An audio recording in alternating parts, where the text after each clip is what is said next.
আসসালামু আলাইকুম ওরহমতুল্লাহি ওবরাকাতুহু নাহমাদুহু ওয়া নুসাল্লি ওয়া নুসাল্লিমু আলা রাসূলিহিল কারীম আম্মা বাদ।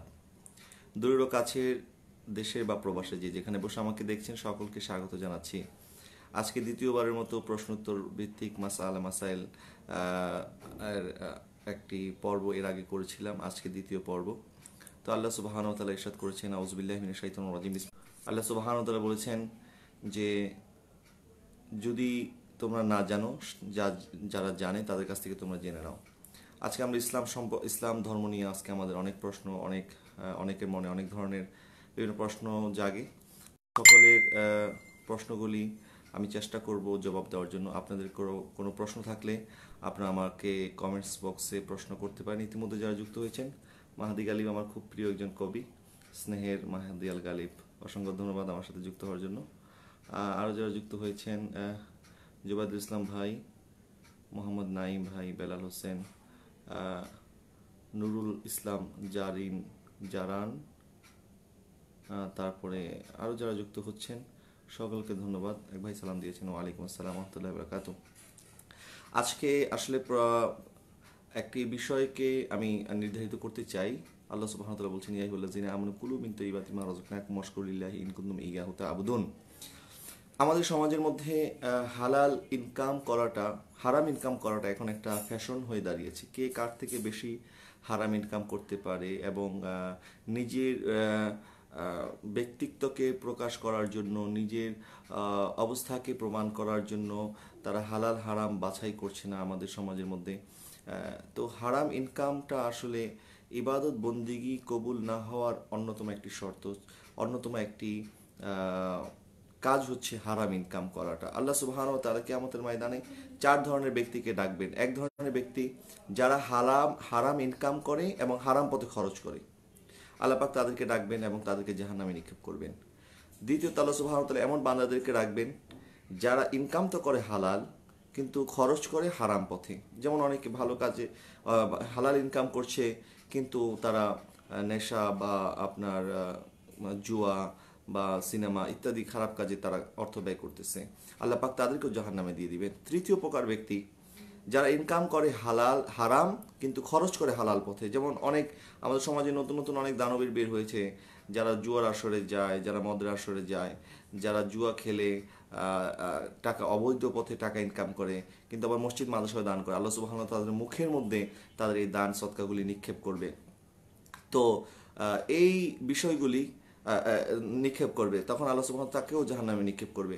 চতুর্থ ব্যক্তি যাদেরকে আল্লাহ পাক ডাক দিবেন, ওই ব্যক্তি দুঃখিত, আপনারা কি সাউন্ড শুনতে পাচ্ছেন না? আমাকে একটু জবাব দিবেন, আপনারা কি সাউন্ড শুনতে পাচ্ছেন কি না? যদি শুনতে না পান তাহলে আমি আবার আপনাদের সাথে যুক্ত হতে চাই। আলামিন হোসেন জিহাদি আমাদের সাথে যুক্ত হয়েছে। সাউন্ড শোনা যাচ্ছে কি যাচ্ছে না একটু যদি আমাকে কেউ একটু কমেন্টসে জানান তাহলে আমি খুবই উপকৃত হতাম। সাউন্ড কি শোনা যাচ্ছে?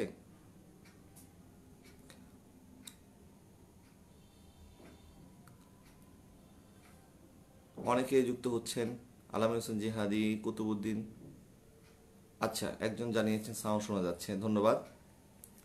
আল্লাহ সুবহানাহু ওয়া তাআলা চতুর্থ ব্যক্তিকে ডাকবেন, যাদেরকে আল্লাহ সুবহানাহু ওয়া তাআলা যারা হালাল ইনকাম করে এবং হালাল পথেই তারা ব্যয় করে। আল্লাহ সুবহানাহু ওয়া তাআলা তাদেরকে আল্লাহ সুবহানাহু ওয়া তাআলা তাদের কাছ থেকে পরবর্তীতে সওয়াল জবাব শুরু করবেন। অর্থাৎ প্রথম 3 ধরনের ব্যক্তি যারা হারাম ইনকাম করে হারাম পথে খরচ করে, যারা হালাল ইনকাম করে হারাম পথে খরচ করে, যারা হারাম ইনকাম করে হালাল পথে খরচ করে, এই 3 ধরনের ব্যক্তিকে আল্লাহ সুবহানাহু ওয়া তাআলা সরাসরি জাহান্নামে দিয়ে দিবেন, তাদের কোনো সওয়াল জবাব হবে না। চতুর্থ প্রকার ব্যক্তি যারা হালাল ইনকাম করে এবং হালাল পথে খরচ করে, আল্লাহ সুবহানাহু ওয়া তাআলা পরবর্তীতে তাদের থেকে সওয়াল জবাব শুরু করবেন। আল্লাহ সুবহানাহু ওয়া তাআলা তারপরে নামাজের জবাব নেবেন। এরপরে এই সমস্ত বিষয়গুলো আল্লাহ সুবহানাহু ওয়া তাআলা পরবর্তীতে জানতে পারবেন। তো হালাল ইনকাম করাটা ইবাদত কবুল হওয়ার পূর্ব শর্ত। ধন্যবাদ যারা জবাব দিচ্ছেন, আমার সাথে যুক্ত হয়েছেন, সাউন্ড শোনা যাচ্ছে। আমি প্রথম প্রশ্নে আসি। মোহাম্মদ নাইম ভাই প্রশ্ন করেছেন, ভাইজান নামাজে সূরা ফাতিহার পর কি আস্তে আমিন বলবো নাকি উচ্চস্বরে আমিন বলবো? নামাজের পরে সূরা ফাতিহার পরে আমিন বলা এটা সুন্নাত এবং আমিন এটা বলতে হবে। এবং কারণ নবী জি সাল্লাল্লাহু আলাইহি সাল্লাম বলেছেন যে ব্যক্তি নামাজের মধ্যে সূরা ফাতিহার পাঠের পরে আমিন বলে এবং তার আমিনটা যদি ফেরেশতার আমিনের সাথে মিলে যায়, আল্লাহ সুবহানাহু ওয়া তাআলা তার জীবনের গুনাহ মাফ করে দিবেন। মুত্তাফাক আলাইহি হাদিস। কিন্তু দুঃখের বিষয় হচ্ছে আমাদের সমাজের মধ্যে এই হাদিসকে অপব্যাখ্যা করা হয় এবং বলা হয় যে নামাজের মধ্যে উচ্চ স্বরে আমিন বলতে হবে। তো যারা এই কথা বলছে নামাজের মধ্যে উচ্চস্বর আমিন বলতে হবে, নামাজের সাথে উচ্চস্বর আমিন বলার ব্যাপারে কোনো হাদিস নাই। এটা সম্পূর্ণ ইমাম বুখারী রহমতুল্লাহি আলাইহি উনি তরজুমাতুল বাবের মধ্যে বাব কায়েম করেছে নামাজে উচ্চস্বরে আমিন বলার প্রসঙ্গে, কিন্তু ওই বাবের মধ্যে কোনো ধরনের হাদিস এরকম পাওয়া যায় নাই নবীজি সাল্লাল্লাহু আলাইহি ওয়াসাল্লাম জুড়ে আমিন বলেছে। হুজুর পাক সাল্লাল্লাহু আলাইহি ওয়াসাল্লাম আমিন বলতেন, সাহাবায়ে কেরাম আমিন বলতেন। আমিন বলার ফজিলত অসংখ্য হাদিসের কিতাবে আছে, সকল আইমায়ে কেরাম একমত আমিন আমিন বলার ফজিলতের বিষয়। কিন্তু হানাফি মাযহাব সহ আমরা যেটা মানি সেটা হচ্ছে নামাজের মধ্যে আমরা আমিন বলবো, কিন্তু উচ্চ স্বরে নয়, সেটা আমরা ধীরস্থিরভাবে বলবো। এর ব্যাপারে আমি একটি লজিক আপনাদের কাছে উপস্থাপন করতে চাই। যারা বলে যে নামাজের মধ্যে যদি আমরা আস্তে আমিন বলি তাহলে আমাদের আমিনের সাথে ফেরেশতাদের আমিনের মিল হবে না, তাহলে ফেরেশতাদের আমিনের সাথে মিলার জন্য যদি আমাকে জোরে আমিন বলতে হয়, ফেরেশতা যে আমিন বলেছে আমি কি শুনেছি? অবশ্যই আমি শুনি নাই। ফেরেশতারা বলেছে কিন্তু আমরা শুনি নাই, সুতরাং আমাদের বলার সাথে ফেরেশতাদের শোনার কোনো সম্পর্ক নাই। আর ফেরেশতা আমরা বললেও, জোরে বললেও শুনবে, আস্তে বললেও শুনবে, কারণ কিরামান কাতিবিন ইয়ালামুনা মা তাফআলুন, আমাদের মনের মধ্যে কি আছে সেটাও ফেরেশতারা জানে। সুতরাং নামাজের মধ্যে ফেরেশতাদের সাথে আমিন মিলার জন্য উচ্চ স্বরে বলার কোনো শর্ত ইসলাম করে নাই, এবং এটা নিতান্তই যারা বলতেছে এটা ঠিক নয়। সুতরাং নামাজের মধ্যে আপনি আস্তে আমিন বলতে পারবেন, এবং আস্তে আমিন বলার ব্যাপারেই উলামায়ে আহনাফ একমত পোষণ করেছে। আমার সাথে আরও অনেক ভাই যুক্ত হয়েছে। আহ, আহ, মোবারকুল্লাহ ভাই বলেছেন, আসসালামু আলাইকুম। ওয়ালাইকুম আসসালাম। আমি দোহা থেকে কাতার থেকে দেখছি, খুব ভালো লাগছে। ডিউটি থাকা অবস্থায় গাড়িতে বসে নামাজ পড়া যাবে কিনা? জি, ডিউটি থাকা অবস্থায় গাড়িতে বসে আপনি নামাজ পড়তে পারবেন, তবে তবে যদি আপনি নামাজ পড়ার সময় পান, যেমন আপনি যে সময় ডিউটি করছেন ওই সময়ের মধ্যে যদি বা ওই সময়ের পরে ডিউটি শেষ করার পরে যদি আপনি ওই ওয়াক্ত বাকি থাকে, তাহলে অবশ্যই আপনি ওই ওয়াক্ত অনুযায়ী দাঁড়িয়ে নামাজ আদায় করার দাঁড়িয়ে নামাজ আদায় করতে হবে। যেহেতু আপনি ডিউটি থাকা অবস্থায় আপনি গাড়িতে বসে বসে নামাজ পড়েছেন, পড়লে নামাজ হয়ে যাবে, কিন্তু যদি ওয়াক্ত সময় থাকে ডিউটি থেকে ফেরার পরে, তাহলে আপনি দাঁড়িয়ে নামাজ আদায় করে নেবেন। যারা যুক্ত হয়েছেন ধন্যবাদ, যারা জবাব দিয়েছেন সাউন্ড ঠিক হয়েছে, ধন্যবাদ। অনেক ভাই আমাকে আমার প্রশ্নের উত্তর দিয়েছেন। আলমিন হোসেন জিহাদি, আল্লাহ আপনার খেদমত কবুল করে, আমিন, জাযাকাল্লাহ খাইর। আল্লাহ সুবহানাহু ওয়া তাআলা আপনাকেও কবুল করুক, এবং অতি শীঘ্রই বাংলাদেশে আমরা আপনার জন্য অপেক্ষা করতেছি। আপনি আসেন, দেশে সুন্নিয়তের হাল ধরবেন, সুন্নিয়তের জন্য কাজ করবেন। হোসেন শাকান্দার ভাই, এমডি জাহিদ ভাই, নুরুল নজরুল ভাই, হোসেন রেজা ভাই, আজিজুল হক মনির ভাই, মারুফ হোসেন সরকার, এছাড়া এমডি হিমেল, জাহিদ, আরমান মিজানুর, মালয়েশিয়া থেকে রাহাত সিটিজি, যারা জবাব দিয়েছেন সাউন্ড শোনা যাচ্ছে। কুতুবুদ্দিন সাহেব বক্সি মুদ্দাজিল, জাযাকাল্লাহ আমাদের সাথে যুক্ত হওয়ার জন্য। যারা জবাব দিয়েছেন সকলকে ধন্যবাদ। আমরা পরবর্তী প্রশ্নে চলে যাই। এমডি নবীর ভাই লিখেছেন মারহাবা। কনিমুদ্দিন নুরি সাহেব দেখছেন, মাশাআল্লাহ, জাযাকাল্লাহ। মোহাম্মদ শাহাদাত হোসেন ভাই লিখেছেন জাযাকাল্লাহ ওয়াইয়াক। মাকসুদ খান সৌদি আরব থেকে, মাশাআল্লাহ। মুজিবুল বাশার, আনোয়ার হোসেন, আলোচনার বিষয় কি? আসলে আলোচনার কোনো বিষয় আমি নির্ধারণ করে দেইনি, এটা উন্মুক্ত প্রশ্নোত্তর পর্ব। আপনি হয়তো জানেন কিনা জানি না, আমি এর আগেও একবার প্রশ্নোত্তর পর্বে এসেছিলাম বিভিন্ন মাসাইল নিয়ে। তো তারই ধারাবাহিকতায় আজকে আমি আলোচনা শুরু করেছিলাম হালাল উপার্জন নিয়ে। যদি হালাল উপার্জন নিয়ে আপনাদের কারো কোনো প্রশ্ন থাকে সে বিষয়ে করতে পারেন। আবু তালিব ভাই, সাউন্ড ক্লিয়ার হয়েছে, জাযাকাল্লাহ। এর মধ্যে কয়েকজন প্রশ্ন করেছেন সম্ভবত, আমি একটু যদি দেখি। আরেক ভাই লিখেছেন এমডি নুরুল আমিন শারজা থেকে, ভাই মানুষের জীবনে সফলতা কখন আসে? ইনশাল্লাহ আমি চেষ্টা করব। আরেক ভাই ওসমান গনি ভাই লিখেছেন রাসূলুল্লাহ সাল্লাল্লাহু আলাইহি ওয়াসাল্লামের নাম শুনে চুমা দেওয়ার বিষয়টা একটু যদি বলতেন। জি, ইনশাল্লাহ বলবো। রাসূল পাক সাল্লাল্লাহু আলাইহি ওয়াসাল্লামের নাম শুনে চুমু দেওয়ার যে বিষয়টা, এটা সুন্নতে সাহাবা হযরত আবু বকর সিদ্দিক রাদিয়াল্লাহু তাআলা আনহু থেকে এটা প্রমাণিত। ইমাম দাইলামি দুঃখিত, ইমাম দাইলামি ওনার কিতাবুল ফেরদাউসের মধ্যে এই হাদিস শরীফটা নকল করেছেন। হযরত আবু বকর সিদ্দিক রাদিয়াল্লাহু তাআলা আনহু নবী সাল্লাল্লাহু আলাইহি ওয়াসাল্লামের নাম শুনে চুমু দিতেন। তো ইমাম জালালউদ্দিন সুয়ুতী রহমতুল্লাহি আলাইহি তাফসিরে জালালাইন শরীফের মধ্যে এই বিষয়টা এনেছেন, যখন মুয়াজ্জিন বলবে আশহাদু আল্লা ইলাহা ইল্লাল্লাহ, দুঃখিত, আশহাদু আন্না মুহাম্মাদুর রাসূলুল্লাহ, তখন কুররাতু আইনুবিকা ইয়া রাসূলুল্লাহ বলে চুমু দেওয়া, এটা একটি হাদিস হযরত জালালউদ্দিন সুয়ুতী রহমতুল্লাহি আলাইহি জালালাইন শরীফের মধ্যেও নকল করেছেন। তো এইভাবে আমরা রসুল, আচ্ছা আরেকটি জিনিস আমি বলতে চাই যে রসুল পাক সাল্লাল্লাহু আলাইহি ওয়াসাল্লামের নাম শুনে চুমু খাওয়ার বিষয়টা, এটা সম্পূর্ণ রসুল পাক সাল্লাল্লাহু আলাইহি ওয়াসাল্লামের মহাব্বতের সাথে সম্পর্কিত। মহাব্বত যাদের অন্তরে আছে তারা চুমু খাবে, যাদের অন্তরে যারা এমনিতেই মহাব্বত করে কিন্তু চুমু খায় না, কিন্তু এটা নিয়ে কোনো ঝগড়া ফেসাদ করা উচিত নয় এবং এটা নিয়ে কোনো বিতর্ক করা উচিত নয়, কারণ এটা সম্পূর্ণ মহাব্বতের ব্যাপার। আমাদের দেশে আমরা বিভিন্ন দরবার কেন্দ্রিক আমরা দেখতে পাই অনেকে জিকির করতে করতে আপনার বাসায় আগায় উঠে যায়। আমি তাদেরকে ক্রিটিসাইজ করব না, অনেকে করেন কিন্তু আমি ক্রিটিসাইজ করার পক্ষে নয়। কারণ যারা এই আল্লাহ সুবহানাহু ওয়া তাআলা জিকির করতে করতে বাসের আগায় উঠে যায়, অনেকের কাঁধে চড়ে বসে, বেহুশ হয়ে যায়, তো তাদের ব্যাপারে আমি কোনো বাজে মন্তব্য করিও না এবং করাকে সমর্থনও করি না, কারণ এটা আল্লাহ সুবহানাহু ওয়া তাআলা ওই ব্যক্তির দিলের অবস্থা ভালো জানে। কেউ যদি অন্য হালে চলে আসে আল্লাহ সুবহানাহু ওয়া তাআলা জিকির করতে করতে, তাতে আমাদের কষ্ট পাওয়ার কিছু নাই এবং আল্লাহ সুবহানাহু ওয়া তাআলা ওই বান্দার মনের খবর অবশ্যই জানে। তো যারা এই ধরনের বিতর্ক করে হুজুর পাক সাল্লাল্লাহু আলাইহি ওয়াসাল্লামের নাম শুনে চুমু খাওয়া যাবে কিনা, তারা কি কখনো এইটা বলেছে যে জিকির করতে করতে যে বাসার আগায় উঠে যায়, তারা এটা কোথায় পেয়েছে? সাহাবাই কেরাম কি আল্লাহ সুবহানাহু ওয়া তাআলা, এখন আমাদেরকে বলা হয় যে আপনারা নবী পাক সাল্লাল্লাহু আলাইহি ওয়াসাল্লামের নাম শুনে চুমু খান, তাহলে আল্লাহর নাম শুনে তো গাছের আগায় ওঠা উচিত। নাউযুবিল্লাহি মিন যালিক। যারা এই ধরনের কথা বলে এবং বলে যে সাহাবাই কেরাম কি করেছেন কিনা, আপনারা কি সাহাবাই কেরামের চেয়ে বেশি আল্লাহকে ভালোবাসেন, নবীকে ভালোবাসেন? আচ্ছা, যারা আজকে জিকির করতে করতে গাছের আগায় উঠে যায়, বাসার আগায় উঠে যায়, তারা কি সাহাবাই কেরামের চেয়ে বেশি আল্লাহকে মহব্বত করে? কোনোদিন কোনো সাহাবাই কেরাম এরকম জিকির করতে করতে গাছের আগায় উঠে গেছে, বাসার আগায় উঠে গেছে, এরকম হয়েছে? এরকম তো হয় নাই। তো তারা তখন কেন প্রশ্ন করে না? তো শুধুমাত্র রসুল পাক সাল্লাল্লাহু আলাইহি ওয়াসাল্লামের নাম শুনে চুমু খাওয়াটা তাদের শরীরে জ্বলে কেন? এটা একটা মুস্তাহসান আমল, এটা যারা করবে সওয়াব পাবে, না করলে কোনো গুনাহ নাই।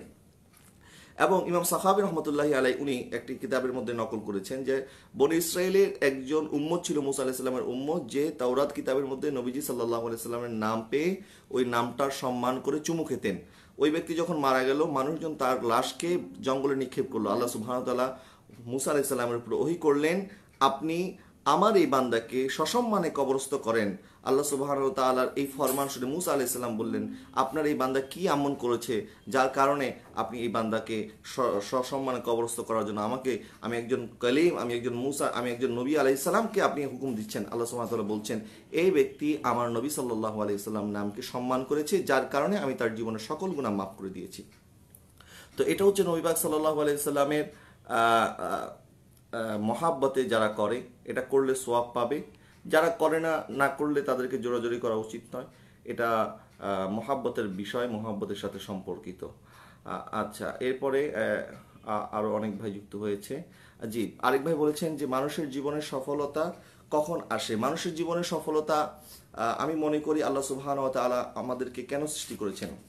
আল্লাহ পাক বলেছেন, ওয়ামা খলাকতুল জিন্না ওয়াল ইনসা ইল্লা লিয়াবুদুন, আমি জিন এবং ইনসানকে সৃষ্টি করেছি আমি আল্লাহর ইবাদত করার জন্য। আমরা দুনিয়াতে কেন এসেছি, আমরা যদি নিজেকে প্রশ্ন করি দুনিয়াতে আসার কি পারপাস আছে আমাদের পারপাস কিন্তু একটাই, সেটা হচ্ছে আল্লাহ সুবহানাহু ওয়া তাআলার ইবাদত করা। আমরা আমাদের জীবনের টার্গেটকে ভিন্ন করে ফেলেছি, আমরা আমাদের মিশনকে অন্যদিকে ডাইভার্ট করে ফেলেছি। আমাকে বড় বড় বাড়ির মালিক হতে হবে, গাড়ির মালিক হতে হবে। আমরা মনে করতেছি যারা বড় গাড়ির মালিক, বাড়ির মালিক, টাকা পয়সার মালিক, তারাই বুঝি সফল। আসলে কিন্তু না, সফল তারাই যারা যেই কারণে আল্লাহ পাক তাদেরকে সৃষ্টি করেছে ওই কারণ যারা হাসিল করতে পেরেছে, অর্থাৎ আল্লাহ সুবহানাহু ওয়া তাআলার ইবাদত বندگی করার জন্য আল্লাহ বান্দাকে সৃষ্টি করেছে, আর ওই আল্লাহর দিকে আমরা ফিরে যাব, ইন্না লিল্লাহি ওয়া ইন্না ইলাইহি রাজিউন। সুতরাং আমাদের উচিত হবে যে আল্লাহ সুবহানাহু ওয়া তাআলার কাছে আমরা প্রত্যাবর্তন করব, আমাদের এই গুটি কয়েক সময়কে আল্লাহর ইবাদতের মধ্যে মশগুল থাকা, আল্লাহকে রাজি খুশি করা। আল্লাহকে রাজি খুশি করলেই আল্লাহ সুবহানাহু ওয়া তাআলা, কারণ সম্মান, সফলতা, বিজয় এটা কার কাছ থেকে আসবে? কে দিবে আমাদেরকে বিজয়? ও আনতুমুল আ'লাউনা ইন কুনতুম মুমিনিন। আল্লাহ পাক বলছে সফল তোমরাই হবে, কামিয়াব তোমরা হবে, তোমাদের হাতেই সবকিছু আমি আল্লাহ দিয়ে দেব যদি তোমরা মুমিন হতে পারো। সুতরাং সফল হওয়ার জন্য আমাদেরকে মুমিন হতে হবে, মুত্তাকি হতে হবে, পরহেজগার হতে হবে, আল্লাহকে ভয় করতে হবে, আল্লাহকে ভালোবাসতে হবে, আল্লাহর ইবাদত করতে হবে। আচ্ছা, পরবর্তী প্রশ্নে চলে যাই। রাফি ইসলাম লিখেছে, আসসালামু আলাইকুম। ওয়ালাইকুম আসসালাম। সৈয়দ মোহাম্মদ আত্তারুর রহমান লিখেছে, আসসালামু আলাইকুম রহমতুল্লাহ। ওয়ালাইকুম আসসালাম, আল্লাহ আপনার খেদমত কবুল করুন, আমি জাযাকাল্লাহ খাইর। সাইফুল ভাই লিখেছে, নামাজের কাতারে ছোট বাচ্চা থাকলে কি হবে? যেমন জায়গা থাকলে শয়তান ঢুকে। নামাজের কাতারের মধ্যে ছোট বাচ্চাকে একটি সাইডে রাখতে হবে, একটি সাইডে মানে কাতারের শেষ অংশে অথবা কাতারের একটি কর্নারে বাচ্চাকে দাঁড়িয়ে নামাজ পড়তে হবে। কখনোই কাতারের মাঝখানে যেন যে সমতাটা থাকে, সমতাটা যেন বিঘ্নিত না হয়, সেই জন্য কাতারের শেষ প্রান্তে বাচ্চাকে নিয়ে নামাজের মধ্যে দাঁড়া করাতে হবে। এবং আমাদের সমাজের মধ্যে অনেকে বাচ্চাদেরকে নিয়ে মসজিদে আসে, আবার অনেকে আনতে চান না যে বাচ্চা ডিস্টার্ব করবে। না, বাচ্চাদেরকে অবশ্যই মসজিদে নিতে হবে, কারণ এবং বিশেষ করে বাচ্চাদেরকে দান সদকা করা শেখাতে হবে, নামাজ পড়া শেখাতে হবে, রোজা কীভাবে রাখতে হয়, তসবিহ তাহলিল, কোরআন তেলাওয়াত, বিভিন্ন দোয়া দুরুদ, যেন আপনি চলে যাওয়ার পরেও আপনার সন্তান আপনার জন্য দোয়া করতে পারে, আপনার জন্য দান সদকা করতে পারে। সেই জন্য আপনাকে এই প্র্যাকটিসগুলি বাচ্চাদেরকে শেখাতে হবে, নয়তো বাচ্চারা কীভাবে শিখবে?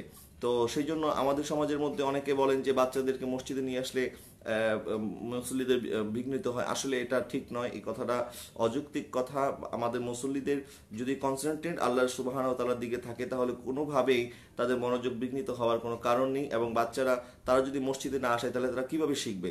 এবং পরবর্তী সময়ে যখন বাবার অনুপস্থিতিতে সন্তান কিভাবে নামাজ পড়বে, দান সদকা কিভাবে করবে, এইগুলি তো বাবাই সন্তানকে প্র্যাকটিস করাবে। সুতরাং বাচ্চাদেরকে নিয়ে অবশ্যই মসজিদে যাওয়া এটা প্রয়োজন, এবং বাচ্চাদেরকে আপনার সাইডে তারপরে নামাজ পড়াবেন। মঞ্জুর বিট্টু, মাশাআল্লাহ হযরত, আমি ইন্ডিয়া থেকে বলছি, জাযাকাল্লাহ খাইর। ইন্ডিয়া থেকে আমাদের সাথে যুক্ত হয়েছেন। আমাদের সাথে আরেকজন ভাই বলেছেন, কেউ যদি সুদের টাকা দিয়ে দাওয়াত খাওয়া, তাহলে সেই দাওয়াতে যাওয়া যাবে কিনা? আমি বুঝতে পারি না। যদি কেউ সুদের টাকা দিয়ে দাওয়াত খাওয়ায়, তাহলে সেই দাওয়াতে যাওয়া যাবে কিনা? আসলে দেখেন, আমাদেরকে তো অনেকে অনেক অনেক কাজে দাওয়াত দেয়, কিন্তু আমরা তো জানি না কে সুদের টাকা দিয়ে দাওয়াত খাওয়াচ্ছে, কে ঘুষের টাকা দিয়ে দাওয়াত খাওয়াচ্ছে, এটা আমরা জানি না। এটার জন্য যে দাওয়াত দিচ্ছে সেই দায়ী থাকবে। কারণ সুদের টাকা, ঘুষের টাকা, আহাল্লাহুল বাইয়া ওয়া হারামা রিবা, আল্লাহ সুবহানাহু ওয়া তাআলা ব্যবসাকে হালাল করেছেন, সুদ ঘুষ এগুলিকে হারাম করেছেন। এইগুলির টাকা দিয়ে যদি কেউ কাউকে দাওয়াত খাওয়ায়, এই দাওয়াত তার জন্য কোনো কাজে আসবে না। এবং এই হারাম ইনকাম দিয়ে যত টাকা হারাম উপার্জন হোক, এক টাকা হোক আর 1000 টাকা হোক, নবীজি সাল্লাল্লাহু আলাইহি সাল্লাম বলছেন, যদি কোনো ব্যক্তি 10 দিরহাম দিয়ে একটি জামা কিনে, মনে করেন আমি জামাটা পরলাম, 10 দিরহাম দিয়ে আমি জামাটা কিনলাম, এই 10 দিরহামের 9 দিরহামই আমার হালাল, 1 দিরহাম হচ্ছে হারাম। ওই 1 দিরহাম হারাম হওয়ার কারণে আমার এই জামাটা পরে আমি যত নামাজ পড়বো, ইবাদত বন্দেগী করব, কোনো ইবাদত আল্লাহ সুবহানাহু ওয়া তাআলার দরবারে পৌঁছাবে না এবং কবুলও হবে না। সুতরাং ইবাদত কবুল হওয়ার পূর্ব শর্ত হচ্ছে হালাল উপার্জন করা। আপনি হারাম উপার্জন করে যেটা আমি প্রথমেই আমার আলোচনার শুরুতেই, আজকে প্রশ্নোত্তর পর্বের শুরুতেই বলেছিলাম, আল্লাহ সুবহানাহু ওয়া তাআলা 4 ধরনের বান্দাকে ডাক দিবেন। এক ধরনের বান্দা কিন্তু আমি অলরেডি বলে ফেলেছি, এমন বান্দা যারা ইনকাম করবে হারাম, খরচ করবে হালাল, অর্থাৎ মসজিদ মাদ্রাসায় দান করবে, হুজুরদেরকে বাসায় নিয়ে খতমে বুখারী পড়াবে, এই করবে সেই করবে। আল্লাহ সুবহানাহু ওয়া তাআলা কিয়ামতের ময়দানে তার মুখের মধ্যে এই সমস্ত দান সাদকাগুলিকে ছুঁড়ে মারবে, বলবে তোমার এই দান সাদকা কোনো কাজে আসবে না এবং তোমার কোনো ইবাদত আমি আল্লাহ কবুল করব না, কারণ তার ইনকাম হারাম ছিল। আল্লাহ সুবহানাহু ওয়া তাআলা হচ্ছে সবচেয়ে বড় গানি। তো আল্লাহ সুবহানাহু ওয়া তাআলার কাছে এই সামান্য টাকা পয়সা এগুলি কি? এগুলি তো আল্লাহর কাছে কোনো মূল্যহীন। সুতরাং আর যে বান্দা হালাল ইনকাম করে, হালাল উপার্জন করে, নবীজি সাল্লাল্লাহু আলাইহি সাল্লাম বলছেন, যে ব্যক্তি কষ্ট করে সারাদিন পরিশ্রম করে সন্ধ্যায় বাড়িতে ফিরে এবং হালাল উপার্জন করে, ওই হালাল উপার্জনের ওই লোকমা তার পেটে যাওয়ার আগে আল্লাহ সুবহানাহু ওয়া তাআলা ওই জীবনের সকল গুনাহ মাফ করে দেয়। সুবহানাল্লাহ। এবং যে সন্ধ্যায় সে হালাল উপার্জন করে বাড়িতে ফিরে, ওই সন্ধ্যাটা তার জন্য মাগফিরাতের সন্ধ্যা হয়ে যায়। সুতরাং হালাল ইনকাম এটা সবার আগে প্রযোজ্য। এবং আমরা তো জানি না আসলে, আমাদেরকে অনেকে দাওয়াত দেয় এটা কি হালাল ইনকাম না হারাম ইনকাম। না জেনে খেলে কোনো অসুবিধা নেই, কিন্তু জেনে শুনে হারাম খাওয়া যাবে না। এবং যারা মনে করে যে আমি হুজুরদেরকে দাওয়াত করে হারাম ইনকাম থেকে খাওয়ালে আমার মনে হয় গুনাহ মাফ হয়ে যাবে, কাফারা হয়ে যাবে, এটা কখনো সম্ভব না। এটা আল্লাহ সুবহানাহু ওয়া তাআলা মাফ করবেন না। সুন্নিয়াতের ঐক্যের খাতিরে সব সুন্নি দরবার এক হওয়ার জন্য কাজ করবেন আশা করি, ইনশাআল্লাহ তাআলা আযজা ওয়া জাল। আচ্ছা, তারপরে প্রশ্ন যা আব্দুল কুদ্দুস মজুমদার বলছেন, যারা একদল আছে কোরআন হাদিসের দলিল দেওয়ার পরে তারা মানতে নারাজ, পরকালে তাদের ব্যাপারে আলোচনা করুন। অবশ্যই কোরআন এবং হাদিসে যা আছে তার বাইরে যদি কেউ বলে, কেউ যদি কোরআন হাদিসের দলিল দেওয়ার পরে, হাদিসের দলিল দেওয়ার পরে যদি কেউ না জানে, না মানতে চায়, তাহলে তারা তো পরিষ্কার কোরআন এবং হাদিসের অমান্যকারী। তো তাদের শাস্তি, তারা তো মুনাফিক, কারণ তারা দেখা যায় যে কোরআন এবং হাদিসকে তারা নিজের স্বার্থে ব্যবহার করতে চায়। এই জন্য আল্লাহ পাক বলেছেন, ইউদিল্লু বিহি কাসীরা ওয়া ইয়াহদি বিহি কাসীরা ওয়া মা ইউদিল্লু বিহি ইল্লাল ফাসিকিন। এই কোরআন পড়ে অনেকে গোমরাহ হয়ে যাবে এবং কোরআন পড়েই মানুষ হেদায়েত পাবে।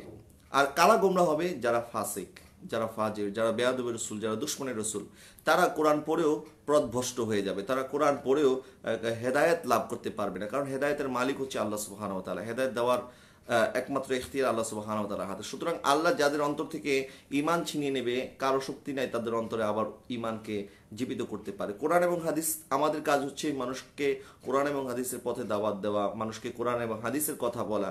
সুতরাং মানা না মানা এটা তো যার যার ব্যক্তিগত বিষয়, এবং আমরা কাউকে জোর করে ইমানদার বানাতে পারবো না, এবং আমরা চাইও না কেউ বেঈমান হয়ে জাহান্নামে চলে যাক।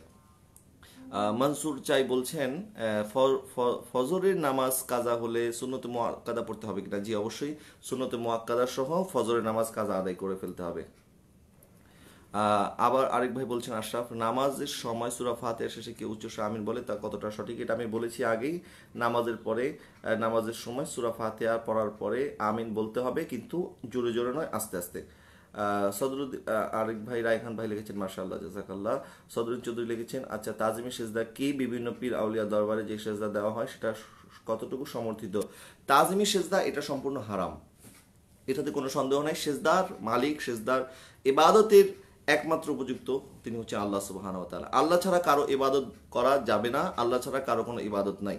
রাসূল পাক সাল্লাল্লাহু আলাইহি ওয়াসাল্লামকে আমরা ভক্তি করি, মহাব্বত করি, তাজিম করি, কিন্তু রাসূল পাক সাল্লাল্লাহু আলাইহি ওয়াসাল্লামকে তো আমরা কেউ সেজদা দিই না। তো সেজদা যদি দেওয়া যেত, তাহলে আমার পীরকে কেন?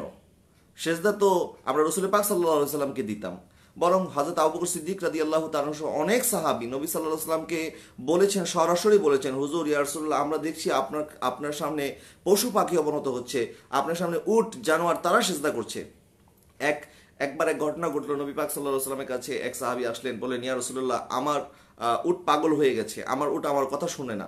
নবী সাল্লাল্লাহু আলাইহি ওয়াসাল্লাম বললেন, চলো তোমার বাড়িতে যাবো। সাহাবায়ে কেরামদের সবাইকে নিয়ে নবী সাল্লাল্লাহু আলাইহি ওয়াসাল্লাম ওই ব্যক্তির বাড়িতে গেলেন, ওই সাহাবীর বাড়িতে গেলেন। ওই ওই আপনার উটটা পাগল হয়ে গিয়েছিল, মানুষকে দংশন করা শুরু করেছে, মানুষকে ক্ষতি করতেছিল। তখন নবী সাল্লাল্লাহু আলাইহি ওয়াসাল্লাম যখন সামনের দিকে যাচ্ছিলেন, তখন ওই সাহাবীরা বলল, হুজুর, আপনি যায়েন না, আপনি গেলে ওই উট আপনাকে ক্ষতিগ্রস্ত করবে। তখন নবী সাল্লাল্লাহু আলাইহি ওয়াসাল্লাম বলল, না, তোমার উট আমাকে ক্ষতিগ্রস্ত করবে। নবী পাক সাল্লাল্লাহু আলাইহি ওয়াসাল্লাম উটের কানের মধ্যে ধরলেন, ধরে উটকে একটা ধমক দিলেন। উট সাথে সাথে ঠিক হয়ে গেল। সাথে সাথে ঠিক হওয়ার পরে উট আমার নবী সাল্লাল্লাহু আলাইহি ওয়াসাল্লামকে সেজদা করলো, সুবহানাল্লাহ। তো এই ঘটনা দেখার পর সাহাবায়ে কেরাম বললেন, হুজুর, একটা জানোয়ার হয়ে যদি আপনাকে সেজদা করতে পারে, আমাদেরও মনে চায় আমরাও আপনাকে একটু সেজদা করি। আমার নবী করিম সাল্লাল্লাহু আলাইহি ওয়াসাল্লাম বললেন, না, সেজদার মালিক একমাত্র আল্লাহ সুবহানাহু ওয়া তাআলা, আল্লাহ ছাড়া দ্বিতীয় অন্য কাউকে সেজদা করা যাবে না। এবং নবী স্পষ্ট আরো বললেন, যদি আমি কাউকে সেজদা করার হুকুম দিতাম, তাহলে আমি স্ত্রীদেরকে হুকুম দিতাম যেন তারা তার স্বামীকে সেজদা করে। তাহলে দেখেন, এই বিষয়টা তো ফয়সালা হয়ে গেছে। তাজিমি সেজদা বলতে কোনো সেজদা নাই, এবং এই সেজদা যারা দিবে এটা সম্পূর্ণ হারাম। এবং আবার সেজদার কয়েক ধরনের আছে। যদি কেউ এটা তাজিমি না হয়ে এটা যদি আপনার মনে করে যে এই ব্যক্তি আমার উপকার করতে পারে, অথবা এই ব্যক্তি আমার রিজিকের মালিক, বা আল্লাহর কোনো সিফতের সাথে যদি তার সাথে তার পীরের বা তার ওই ব্যক্তির সাথে সম্পর্ক করে যদি সেজদা দেয়, তাহলে সেটা শিরিক হবে। আর যদি তাজিমে, মহাব্বতে, ভক্তি নিয়ে, যে উনি জানে যে উনি আল্লাহর বান্দা, উনি আল্লাহ নয়, উনি আল্লাহর অংশও নয়, উনি কিচ্ছু নয়, এরপরও যদি মহাব্বতের সেজদা দেয়, তাহলে ওই সেজদাটা হারাম হবে, এবং এতে কোনো সন্দেহ নাই। কোরআন এবং হাদিস থেকে অসংখ্য দলিল দেওয়া যাবে, এবং ইতিমধ্যে আমরা অনেক দলিল দিয়েছি। যারা এই সমস্ত কাজ নিয়ে বাড়াবাড়ি করে তারা নিতান্তই গোমরা, এবং আল্লাহ সুবহানাহু ওয়া তাআলার কাছে ফরিয়াদ, আল্লাহ পাক যেন তাদেরকে হেদায়েত দান করে। আচ্ছা, এরপরে জসিমউদ্দিন, আসসালামু আলাইকুম, অনেকে যুক্ত হয়েছে আমাদের সাথে। আচ্ছা, আমি প্রশ্ন দিকে যাই। আচ্ছা, মোহাম্মদ নাইম ভাই প্রশ্ন করেছেন, ভাইজান, নামাজের জন্য কখন দাঁড়াবো? একামত দেওয়ার আগে না একামত দেওয়ার মধ্যে? সমস্ত ওলামাই আমি আইমা আহনাফ সহ সকল মাযহাবের ইমামদের কিতাব থেকে আমি বলতে পারি যে আমাদের দেশে যেভাবে বলা হয় যে নামাজের আগে আপনারা কাতারবদ্ধ হয়ে দাঁড়িয়ে যান, এই কথাগুলি চার মাযহাবের কোনো মাযহাবের মধ্যে নাই। বিভিন্ন মাযহাবে আলাদা আলাদা ব্যাখ্যা আছে। কেউ বলেছেন যে নামাজের একামতের আগেও দাঁড়ানো যাবে, কোনো অসুবিধা নেই। একামত একদম পরিপূর্ণ শেষ হওয়ার পরে দাঁড়ানো যাবে, দাঁড়াতে বলেছেন অনেকে। কিন্তু উলামায়ে আহনাফের মতে হাইয়া আলাস সালাহ হাইয়া আলাল ফালাহ এই দুইটা শব্দ বলার মধ্যবর্তী সময় নামাজের জন্য দাঁড়াতে হবে। এটাই হচ্ছে আমাদের উলামায়ে আহনাফের মত। আচ্ছা, নুরুল ইসলাম নিজু ভাই বলেছেন, আমরা হুজুরের কাছে শুনেছি মানুষ মারা যাওয়ার পরে তিনটি প্রশ্ন করে, যারা বলতে পারবে তারা নববধূর মতো ঘুমিয়ে যাবে। আর আমরা যখন কবরের পাশে দাঁড়িয়ে সালাম জানাই, তারা কি আমাদের কথা শুনতে পায় কিনা, তারা কি সালামের উত্তর দিতে পারে কিনা? অবশ্যই আমরা, নবী সাল্লাল্লাহু আলাইহি ওয়াসাল্লাম বলেছেন শুধু মারা যাওয়ার সাথে সাথে যখন কোনো ব্যক্তিকে কবরে রাখা হয়, কবরে রাখার পরে ওই ব্যক্তির কাছ থেকে যে মানুষ বিদায় নিচ্ছে তাদের পায়ের আওয়াজও ওই মৃত ব্যক্তি শুনতে পায়। এবং কবরে গিয়ে আমরা যখন তাদের জন্য দোয়া করি, তাদেরকে সালাম দেই, অবশ্যই তারা আমাদের দোয়া শুনে এবং আমাদের সালাম শুনে আমাদেরকে দেখতে পায়, আমাদের কথা শুনতে পায়। এবং মানুষ মারা যাওয়ার পরে তিনটি প্রশ্ন করা হবে, আপনি সঠিকই বলেছেন। মান রব্বুকা ওয়া মা দীনুকা ওয়া মাযা তাকুল ফি হাক্কি হাযার রাজুল। যখন এই প্রশ্ন করা হবে তখন যদি সে সঠিক উত্তর দিতে পারে তখন আল্লাহ সুবহানাহু ওয়া তাআলার পক্ষ থেকে ফেরেশতারা বলবে নাম কানাউমাতুল আরুস, তুমি নববধূর মতো ঘুমিয়ে থাকো। এবং হাদিসের মধ্যে এটাও এসেছে যে যখন নবী পাক সাল্লাল্লাহু আলাইহি ওয়াসাল্লামের সম্পর্কে সর্বশেষ প্রশ্নটা করা হবে এবং সর্বশেষ প্রশ্নে যখন সে পরিপূর্ণভাবে উত্তর দিতে পারবে তখন ফেরেশতারা তাকে দেখাবে, দেখো জাহান্নামকে দেখাবে এবং জাহান্নামকে দেখিয়ে বলবে, দেখো তোমার ঠিকানা এই জাহান্নাম ছিল, কিন্তু তুমি তোমার নবীকে চিনার কারণে, প্রশ্নের উত্তর সঠিকভাবে দেওয়ার কারণে আল্লাহ সুবহানাহু ওয়া তাআলা তোমার ঠিকানা জাহান্নামের পরিবর্তন করে জান্নাতে করে দিয়েছেন। সুবহানাল্লাহ। আর যারা প্রশ্ন উত্তর দিতে পারবে না তারা তাদেরকে আল্লাহ সুবহানাহু ওয়া তাআলা জাহান্নামের মধ্যে নিক্ষেপ করবেন। আল্লাহ সুবহানাহু ওয়া তাআলার কাছে আমরা পানা চাই, দোয়া করি আল্লাহ সুবহানাহু ওয়া তাআলা যেন কবরের প্রশ্নগুলিকে আমাদেরকে সুন্দরভাবে জবাব দেওয়ার জন্য আল্লাহ পাক তৌফিক দান করেন। কারণ আমরা জানি না যে আমরা কবরে আসলে সঠিক উত্তর দিতে পারবো কিনা। এটা আমার জীবনের অনেক পরীক্ষার পর পরীক্ষা, আমরা একটার পর একটা পরীক্ষার মধ্যে আসতেছি এবং মৃত্যুর আগে আমাদের ঈমান নসিব হবে কিনা সবাই আমরা আল্লাহর কাছে এই দোয়াই যেন করি, আল্লাহ পাক যেন আমাদেরকে ঈমান সহকারে মৃত্যু নসিব করে, আমাদেরকে যেন সিরাতে মুস্তাকিমের পথে পরিচালিত করে, আমরা যেন আমাদেরকে আকাইদে আহলে সুন্নাত ওয়াল জামাতের উপরে আল্লাহ পাক যেন কায়েম এবং দায়েম রাখে। হ্যাঁ, তো যারা প্রশ্ন সেদিন কিয়ামত, সেদিন কবরে নবীকে দেখবে কিন্তু নবীর উম্মত হওয়ার পরে নবীকে চিনতে পারবে না, তাদের মতো হতভাগা আর কে থাকতে পারে? সুতরাং আমরা যদি নবীকে কবরে চিনতে চাই, কারণ আল্লাহ সুবহানাহু ওয়া তাআলা প্রশ্ন ফাঁস করে দিয়েছেন, প্রশ্ন ফাঁস হয়ে গেলে তো প্রশ্নের উত্তর দেওয়াটা খুব সহজ হয়ে যায়, কিন্তু আসলে কবরের প্রশ্নটা এত সহজ হবে না। আমরা যেটা হালকাভাবে নিচ্ছি, আমরা মনে করতেছি যে আমরা দুনিয়াতে যা খুশি তাই করব আর কবরে গিয়ে সব প্রশ্নের উত্তর ফটাফট দিয়ে দিব, আসলে এতটা সহজ নয়। কবরের ব্যাপারে আমাদেরকে আর একটু চিন্তা করা দরকার আছে, কবরের জীবন সম্পর্কে আমাদেরকে প্রস্তুতি নেওয়া দরকার আছে, আমাদের জীবনকে সাজানো দরকার আছে, আমাদের লাইফস্টাইলকে আমরা সাজানোর জন্য আমরা কি করি নাই, আমাদের যত শখ, যত আহ্লাদ আছে, যত চাহিদা আছে, আমরা সমস্ত চাহিদাকে পূরণ করেছি।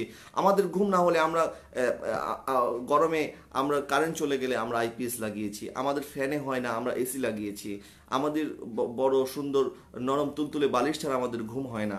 তা আমরা আমাদের আরাম আয়েশ, আমাদের জীবনকে পরিচালনা করার জন্য কত সুন্দর করে আমাদের জীবনকে সাজিয়েছি, কিন্তু কবরের জীবন যেটা অনন্তকাল পর্যন্ত হাজার হাজার বছর আমাকে থাকতে হবে, ওই জীবনটা, আমার কবরটা যেন একটু সুন্দর হয়, আমার কবরটা যেন বড় হয়, আমার কবরটা আমার দুনিয়ার মধ্যে যেভাবে আমি আমার গরমকালে আমার শীতের জন্য ঠান্ডার জন্য এসির ব্যবস্থা করেছি, কবরের জন্য আমাকে আল্লাহ সুবহানাহু ওয়া তাআলা এরকম ঠান্ডা নসিব করে, আমরা কি সেরকম প্রস্তুতি নিতে পেরেছি?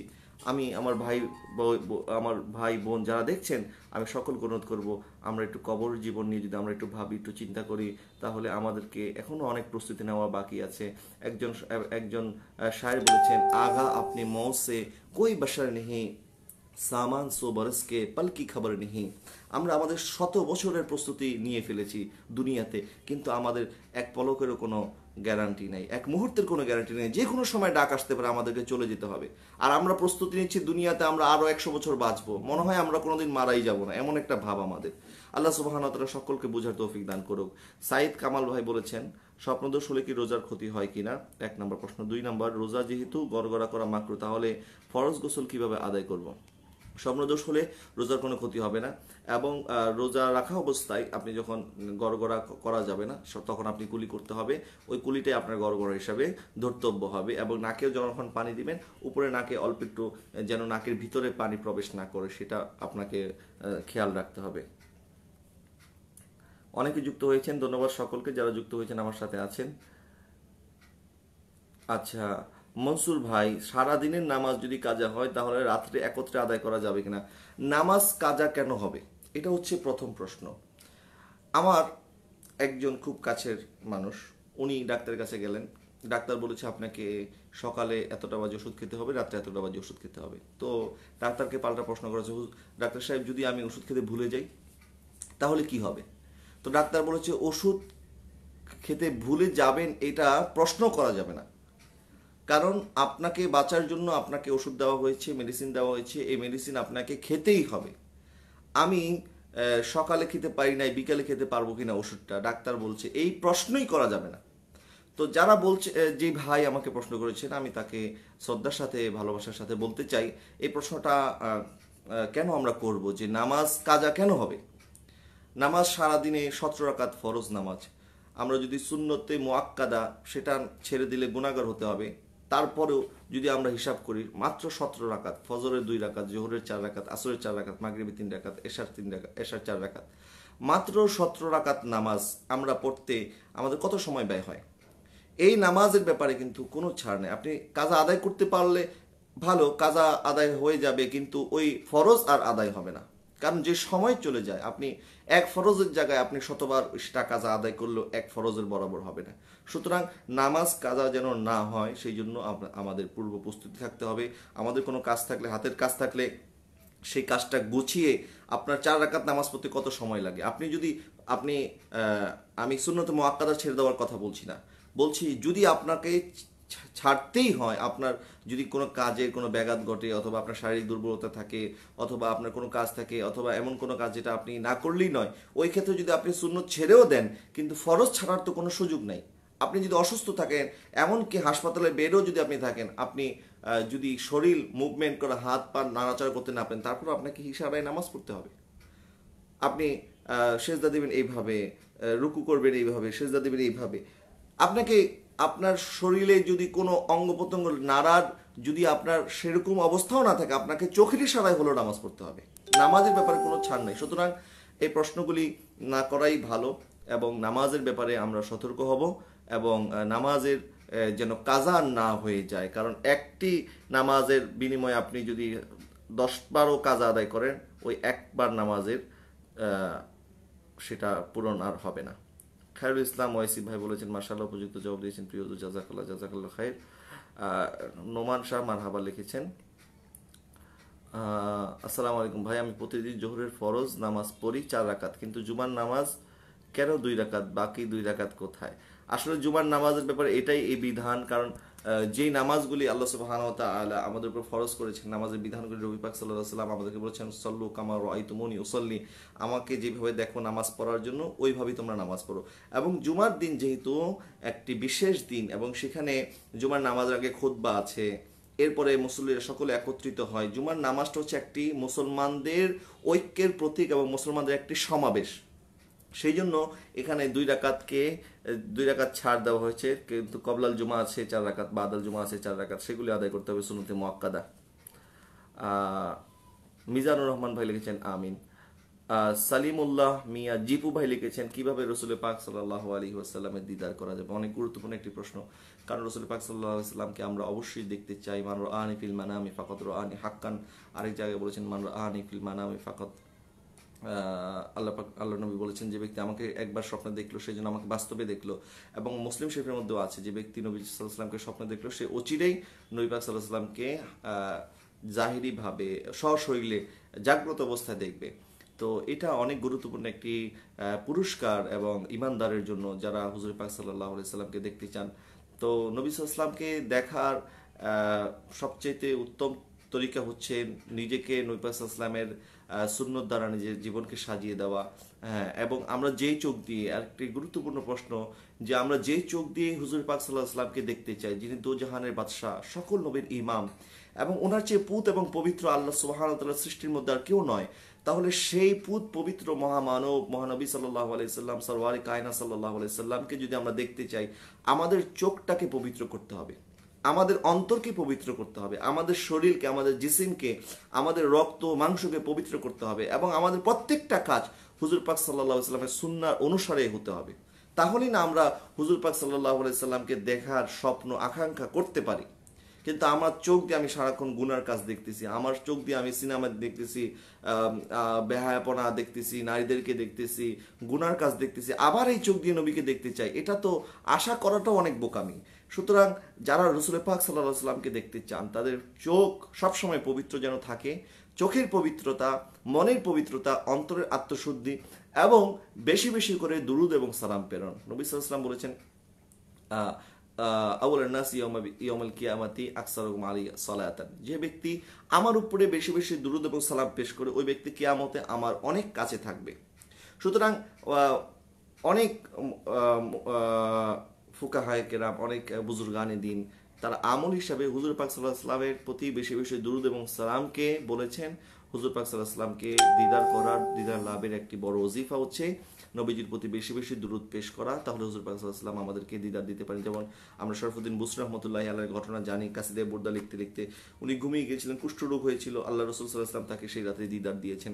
তো এরকম হুজুর পাক সাল্লাল্লাহু আলাইহি সাল্লাম চাইলে যে কাউকে যে কোনো সময় দিদার দিতে পারে, কিন্তু সেটা মনের জন্য, মনের ভিতরে সবসময় তামান্না থাকতে হবে, এবং মনকে পবিত্র করতে হবে, চোখকে পবিত্র করতে হবে, যেন আমরা সেই চোখ দিয়ে, সেই মন দিয়ে, অন্তর দিয়ে আমরা রাসূল পাক সাল্লাল্লাহু আলাইহি সাল্লামকে দেখতে পারি। শাহরিয়ার শরীফ বলেছেন, জাকির নায়েক এজিদকে রহমতুল্লাহ আলাইহি বলে, এবং এজিদ হুসাইন রাদিয়াল্লাহু তাআলার হত্যার সাথে দায়ী নয় বলে, এই বিষয়ে জানতে চাই। আসলে এজিদকে রহমতুল্লাহ আলাইহি তো বলা যাবেই না, কারণ এজিদের কুফরির ব্যাপারে সকল উলামায়ে কেরাম একমত। বিশেষ করে ইমাম আহমদ বিন হাম্বল রহমতুল্লাহি আলাইহি সহ তার পরবর্তী যুগে সকল উলামায়ে কেরাম এজিদের কুফরির ব্যাপারে একমত হয়েছেন, এবং এজিদ একজন কাফের মালাউন। এবং তারা যারা এজিদকে রহমতুল্লাহ আলাইহি এবং দোষী সাব্যস্ত করা থেকে বিরত থাকেন, এবং বলেন যে কুস্তুনতুনিয়া যুদ্ধে রাসূল পাক সাল্লাল্লাহু আলাইহি ওয়াসাল্লাম সুসংবাদ দিয়েছেন, যারা কুস্তুনতুনিয়া যুদ্ধে অংশগ্রহণ করবে তারা মাগফুর, তাদেরকে আল্লাহ পাক ক্ষমা করে দিবেন। এবং তারা বলে থাকে যে এজিদ সর্বপ্রথম কুস্তুনতুনিয়া আক্রমণ করেছিল। আসলে এই তথ্যটা ভুল যারা এই কথা বলে। বুখারী সহ অসংখ্য কিতাবের মধ্যে উলামায়ে কেরাম, এটা বিশ্লেষণধর্মী একটি আলোচনা, উলামায়ে কেরাম বলেছেন যে কুস্তুনতুনিয়া অষ্টম যুদ্ধে এজিদ সেখানে অংশগ্রহণ করেছিল, কিন্তু এর আগে আরো 7টি যুদ্ধ হয়ে গেছে। রাসূল পাক সাল্লাল্লাহু আলাইহি ওয়াসাল্লাম প্রথম কাফেলাকে মাগফুর বলেছিলেন। এবং এজিদের কুকর্মের ব্যাপারে আপনি আল বেদায়া ওয়ান নেহায়া, ইবনে কাসির ওনার তারিখের কিতাব আছে, এরপরে এরকম অসংখ্য কিতাব আছে। এজিদ কিভাবে মক্কাবাসীর উপরে, মদিনাবাসীর উপরে আক্রমণ করেছিল, মক্কার কাবা ঘরের মধ্যে আগুন লাগিয়েছিল, মদিনাতে নবী সাল্লাল্লাহু আলাইহি ওয়াসাল্লাম রওজা মোবারক সহ মসজিদে নববীতে উট, গরু, গাধা এগুলি বেঁধে মসজিদকে নাপাক করেছিল, 3 দিন পর্যন্ত মসজিদে নববীতে আজান বন্ধ রেখেছিল, মদকে হালাল ঘোষণা করেছিল, আপন ভাই বোনের শাদীকে জায়েজ ঘোষণা করেছিল। এরকম অসংখ্য ইসলাম বিরোধী, শরীয়ত বিরোধী বিভিন্ন বিধিবিধান সে জায়েজ করেছিল। তো সুতরাং তার ব্যাপারে রহমতুল্লাহ আলাইহি বলার তো কোনোই প্রশ্ন ওঠে না, এবং উলামায়ে কেরাম তার কুফরির ব্যাপারে একমত। মোহাম্মদ নজরুল ভাই বলেছেন, মাশাআল্লাহ চমৎকার জবাব। যারা তাজিম সেজদা বলে মানুষকে বিভ্রান্ত করে, তারা শুনে নাও, জাযাকাল্লাহ। হানাফি মাযহাব, ইয়াসিন শাহিন ভাই বলেছেন, হানাফি মাযহাবের ইমাম বলে ইমামের পেছনে সূরা ফাতিহা পড়া লাগবে না, আর ইমাম বলে সূরা ফাতিহা না পড়লে নামাজ হবে না। এই বিষয়টা নিয়ে একটি বেশি ফিতনা হচ্ছে আহলে হাদিসরা। আচ্ছা, প্রশ্ন জবাব দিব। আচ্ছা, এই প্রশ্ন জবাব দিয়ে আসি। হানাফি মাযহাবের মতে ইমামের কেরাতি মুক্তাদির কেরাত, নবী পাক সাল্লাল্লাহু আলাইহি ওয়াসাল্লাম বলেছেন ইমামের কেরাতি মুক্তাদির কেরাত, মুক্তাদিকে নতুন করে কেরাত পড়তে হবে না। আর তারা যেটা বলে লা সালাতা ইল্লা বিফাতিহাতিল কিতাব, ফাতিহা ছাড়া, সূরা ফাতিহা ছাড়া কোনো নামাজই হবে না।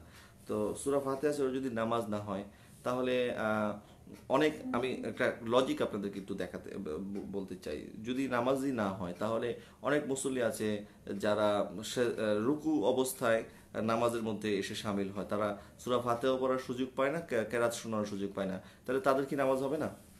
তো তাদেরকে তো আর দোহরা যদি মনে করেন 4 রাকাত বিশিষ্ট নামাজ হয়, কিন্তু রুকুত ইমাম প্রথম রাকাতে রুকু যাওয়ার পরে যদি কোনো মুসল্লি এসে রুকুতে সামিল হয়ে যায়, তাহলে তো তাকে আর অতিরিক্ত 1 রাকাত নামাজ পড়তে হচ্ছে না। তো যদি সূরা ফাতিহা ছাড়া নামাজ না হয়, তাহলে সে তো পঞ্চম রাকাতে আর নতুন করে সে একা দাঁড়িয়ে দাঁড়িয়ে নামাজ পড়তেছে না, সে তো 4 রাকাতেই সালাম ফিরে ফেলতেছে। তো নামাজ যদি না হয় তাহলে তো তার নামাজ না হওয়ার কথা। তো এই কথা যারা বলে, এটা কোনো মাযহাবের ব্যাপারে আমাদের কোনো প্রশ্ন নাই। শাফি, মালিকি, হাম্বলি এবং হানাফি মাযহাব 4 মাযহাবই বলা হোক, কিন্তু আমাদের দেশে নতুন করে যেটা সৃষ্টি হয়েছে আহলে হাদিস ফিরকা, এরা বলে আমরা কোনো মাযহাব মানি না। আসলে এরা কিন্তু লামাযহাবি নিজেদেরকে বলে, আসলে কিন্তু তারাও মাযহাব মানে। তারা কার মাযহাব মানে? আলবানির মাযহাব মানে। কারণ তারা কথায় কথায় আলবানির দলিল দেয়, তারা কথায় কথায় আপনার কি বলে আব্দুল ওহাব নজদির দলিল দেয়, কথায় কথায় ইবনে তাইমিয়ার দলিল দেয়। তো তারা তো তাদের মাযহাব অনুসরণ করতেছে। তো যারা বলে মাযহাব মানি না, একটা রিস্কাওয়ালা এখন সেও বলে যে সহিহ হাদিসে আছে কিনা। তো আসলে এই কথা যারা তাদেরকে শিক্ষা দিচ্ছে, যাদেরকে বলতেছে, ওই রিক্সাওয়ালা নিজে নিজে হাদিস শরীফ পড়ে, কোরআন পড়ে কি দলিল মাসআলা মাসাইল ইস্তেমবাদ করতে পারবে? এটা তো সুযোগ নেই, এটা সম্ভব না। তো এই এই কথাগুলি যারা বলে মানুষকে মাযহাব বিমুখ করতে চায়, তারা নিতান্তই ধোঁকাবাজ, এবং আমাদের বর্তমান সমাজের মধ্যে ফিতনা ফাসাদ সৃষ্টি হওয়ার পিছনে তারাই অগ্রণী ভূমিকা পালন করতেছে। কারণ 1400 বছর যাবৎ 4 মাযহাব সবাই পালন করে আসতেছে, কারো কোনো দ্বিধা নাই, কারো কোনো মনে প্রশ্ন নাই, কারোর সাথে কারো কোনো দ্বন্দ্ব নাই। কিন্তু নতুন করে তারা মুসলমানদের মধ্যে দ্বন্দ্ব সৃষ্টি করার জন্য লামাযহাবি নিজেদেরকে বলে, আসলে তারা ওয়াহাবি মাযহাব প্রতিষ্ঠার জন্য একটি চক্রান্ত। এটা সৌদি প্রিন্স স্বীকারই করেছে যে আমরা ওয়াহাবিদেরকে প্রমোট করার জন্য আমরা $100 বিলিয়ন খরচ করেছি, এবং এটার পিছনে দায়ী হচ্ছে আপনার পশ্চিমারা আমাদের মাধ্যমে এগুলি করিয়েছে। তো এটা তাদের মুখের স্বীকার করা একটা বিষয়, মুসলমানদের সমাজের মধ্যে বিভ্রান্ত সৃষ্টি করার জন্য। বিতরের নামাজের সঠিক পদ্ধতি কিরকম? কেউ বলে 1 রাকাত, আবার বলে 3 রাকাত। 1 রাকাত কোনো বিতির নামাজ নাই, এটা কোনো মাযহাবই নাই। এটা শুধু আমাদের মাযহাব নয়, এটা কোনো মাযহাবই 1 রাকাত বিতিরের নামাজ বলতে কোনো নামাজ নাই। বিতিরের নামাজ 3 রাকাত। অন্যান্য মাযহাবে নামাজের পদ্ধতিগত ভিন্নতা আছে, কিন্তু 1 রাকাত বলে আমাদের সমাজের মধ্যে আপনার বিতরের নামাজকে প্রতিষ্ঠা করার যে চক্রান্ত হচ্ছে, এটা কোনো হাদিসেও নাই, কোনো মাযহাবের মধ্যেও এই বিধানটা নাই। বেতরের নামাজ 1 রাকাত। হ্যাঁ, বেতরের নামাজের ব্যাপারে শাফি, মালিকি, হাম্বলি, হানাফি ওনাদের ব্যাপারে আপনার পার্থক্য আছে, পদ্ধতিগত ভিন্নতা আছে, কিন্তু নামাজ 3 রাকাত, এতে কোনো সন্দেহ নাই। মারুফ হোসেন সরকার ভাই বলেছেন, মালিকের পরিত্যক্ত মালামাল যা মালিকের কোনো কাজে আসবে না, সে মালামাল যদি কোনো কর্মচারী বিক্রি করে নিজের জন্য ব্যয় করে, সেটাকে হালাল হবে। যেমন গার্মেন্টসের জন্য জামা কাটার পর যে জুট কাপড় থাকে, মালিক যদি অনুমতি না দেয় তাহলে এটা হারাম হয়ে যাবে। কারণ এই এই জিনিসের মালিক হচ্ছে ওই ব্যক্তি, ফ্যাক্টরির মালিক হচ্ছে এই কাটা মাল হোক অথবা সুতা হোক অথবা একটি সুইও হোক না কেন, একটা সুইও মালিকের অনুমতি ছাড়া যদি কেউ আত্মসাৎ করে অথবা নিজের জন্য ব্যয় করে, এটা তার জন্য হারাম হয়ে যাবে, এটা হালাল হবে না যতক্ষণ পর্যন্ত মালিক তাকে সেটার জন্য অনুমতি না দেয়। আশিক ইসলাম সাজিব ভাই, প্রতি ওয়াক্ত সময় যদি শুধু ফরজ পড়া গুলো পড়া হয় আর বাকিগুলো পড়লে গুনাহ হবে? অবশ্যই গুনাহগার হতে হবে, কারণ ফরজ তো ফরজই, ফরজের ব্যাপার আমি বলেছি। আর সুন্নতে মুআক্কাদা, যেটা হানাফি মাযহাব মতে বিভিন্ন যেমন ফজর নামাজের আগে 2 রাকাত সুন্নতে মুআক্কাদা, যোহরের নামাজের আগে 4 রাকাত এবং পরে 2 রাকাত, আসরের নামাজের সময় এটা সুন্নতে জায়েদা, মাগরিব নামাজের পরে 2 রাকাত সুন্নতে মুআক্কাদা, এশার নামাজের পরে 2 রাকাত সুন্নতে মুআক্কাদা, আর বেতের নামাজ তো ওয়াজিব। তো সুন্নতে মুআক্কাদা যদি কেউ ছেড়ে দেয় তাহলে গুনাহগার হবে। আর ফরজ নামাজের ব্যাপারে আমি আগেই বলেছি। মীর আরিফ ভাই, আসসালামু আলাইকুম। ওয়ালাইকুম আসসালাম। ব্যবসায় রুলিং এর টাকা এবং মালামালের জাকাত কি আদায় করতে হবে? ব্যবসা রুলিং এর টাকা, আমি এটা আসলে ব্যবসায় রুলিং এর টাকা বলতে আপনি কি বুঝিয়েছেন আমি বুঝতে পারি নাই। মালামালের জাকাতের ব্যাপারে আমি বলতে পারি যে মালামাল যা যা আছে, যেটা আপনার তার দাম অনুযায়ী আপনি শতকরা 2.5% হারে আপনি জাকাত আদায় করে দিবেন। আর রুলিং এর ব্যাপারটা কি বলেছেন আমি আসলে বুঝতে পারি না, আপনি যদি লাইনে থাকেন আমাকে আবার একটু পরিষ্কার করে বলবেন। ওসমান গনি ভাই, আসসালামু আলাইকুম। ওয়ালাইকুম আসসালাম। হুজুর পাক সাল্লাল্লাহু আলাইহি সাল্লামকে দাঁড়িয়ে সালাম দেওয়ার বিষয়টা একটু জানতে চাই। হুজুর পাক সাল্লাল্লাহু আলাইহি সাল্লামকে দাঁড়িয়ে সালাম দেওয়ার বিষয়টা, এটা হুজুর পাক সাল্লাল্লাহু আলাইহি সাল্লামের ভক্তি, তাজিম, মহব্বতের সাথে সম্পর্কিত। যে কেউ যে কোনো জায়গা থেকে কারোর ভক্তিতে রাসূল পাক সাল্লাল্লাহু আলাইহি সাল্লামকে সালাম দিতে পারে, এটা জায়েজ আছে এবং এটা মুস্তাহাব। এটা কোনো ফরজ ওয়াজিব আমল নয়। যারা করে তাদেরকে যারা বাধা দেয় তারা শয়তান। কারণ হচ্ছে হুজুর পাক সাল্লাল্লাহু আলাইহি ওয়াসাল্লামকে বান্দা তার উম্মত সালাম দেবে, এতে শয়তান নারাজ হতে পারে, কোনো উম্মত তো নারাজ হতে পারে না।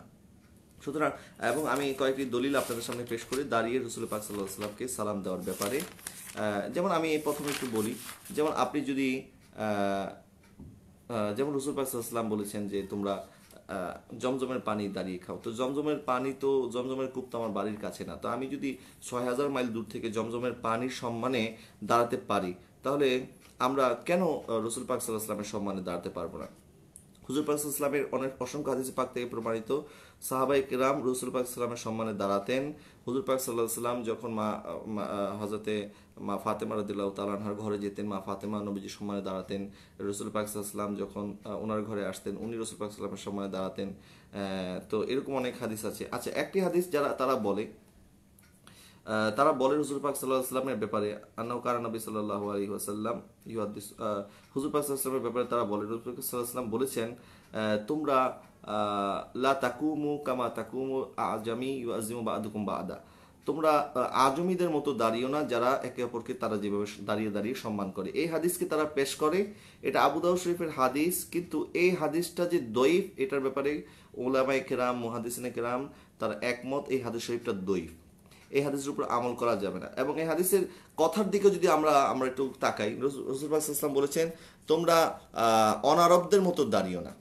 নবীজি কিন্তু দাঁড়াতে নিষেধ করেনি, দাঁড়ানোর পদ্ধতিগত বিষয়ে নবী পাক সাল্লাল্লাহু আলাইহি ওয়াসাল্লাম সতর্ক করেছেন যে অনারবরা যেভাবে দাঁড়িয়ে থাকে, অনারবরা কেমন দাঁড়াতো, যেমন তখনকার রাজা বাদশারা যখন কোনো মজলিস হতো, তখন ঘন্টার পর ঘন্টা যতক্ষণ মজলিস চলতো ততক্ষণ ওই ওই তার প্রজারা দাঁড়িয়ে থাকতো এবং মাথা নিচু করে দাঁড়িয়ে থাকতো। নবী পাক সাল্লাল্লাহু আলাইহি ওয়াসাল্লাম এভাবে দাঁড়াতে নিষেধ করেছেন এবং এই হাদিস শরীফটা যঈফ, এই ব্যাপারে ইমাম আবু দাউদ সহ অসংখ্য মুহাদ্দিসিন কেরাম বলেছেন।